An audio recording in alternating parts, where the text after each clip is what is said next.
Part 4. When a lie becomes love. It had been 6 months since Aakash became Sulochana. By now, the rhythm of his days felt less like a disguise and more like destiny. His voice had softened, not in pitch, but in tone. He spoke less, moved with a quiet grace. And when he looked in the mirror, he no longer saw someone caught between roles. He saw a woman, a wife, a soul that had shed its shell. One quiet morning, while dusting the top shelf, he came across a photograph of their wedding.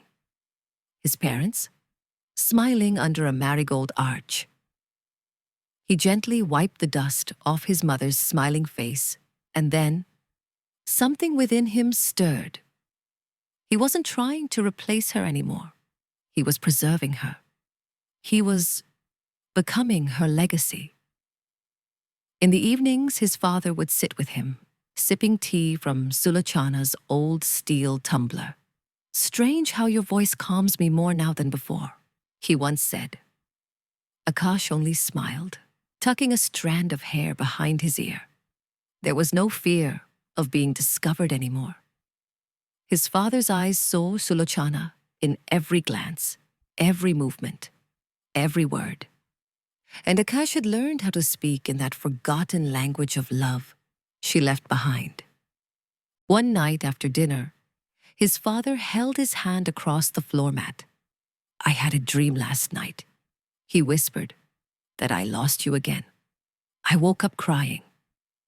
Aakash placed his other hand over his father's. "You'll never lose me," he whispered, pressing it gently to his chest. "I'm here. I've always been here." His father pulled him into an embrace that lingered longer than usual, resting his head on Aakash's shoulder, breathing slowly, peacefully. There were quiet battles Aakash still fought alone. The guilt, the growing feminine urges he couldn't name. The way he now lingered in front of the mirror longer, tracing the curve of his waist, adjusting the fall of his sari, smiling secretly at his silhouette in candlelight. Some days he wore Mars silk blouses under his sari, feeling the rustle, the elegance, the boldness. Other days, he wrapped a shawl around him and simply sat outside in the breeze, touching the gold locket at his chest. He no longer wished to be the sun again. He no longer thought of it as pretending. Then came a night when his father lit the diya before bed and turned to him with a soft, distant smile. "You remember how we used to dance?" he asked. Aakash looked surprised. "Dance?" His father chuckled. "You were shy back then. You'd blush when I held your waist." He reached out, placing a hand gently on Aakash's waist now, just as he had in his dream. And Aakash didn't flinch.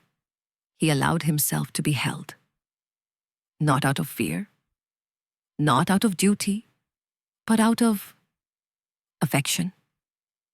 Because in that moment, there was no lie. Only comfort, only love.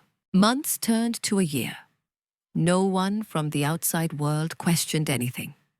Neighbors continued to greet Sulochana with the same familiarity. The grocer referred to her as Amma. The postman asked for sir and madam when delivering mail. And within those four walls, Aakash became wife, caretaker, sole companion, without ever being found out. His father never realized the truth, but Aakash no longer needed him to. Because this was no longer a performance, it was a prayer, and he was the answer. One evening, as they both sat on the swing, watching the sky turn from orange to indigo, his father reached for his hand and said softly, "You know, I think I'm falling in love with you all over again." Aakash turned his face slightly, the wind brushing his bindi-marked forehead, eyes shining. He smiled. "You always were easy to love." The end.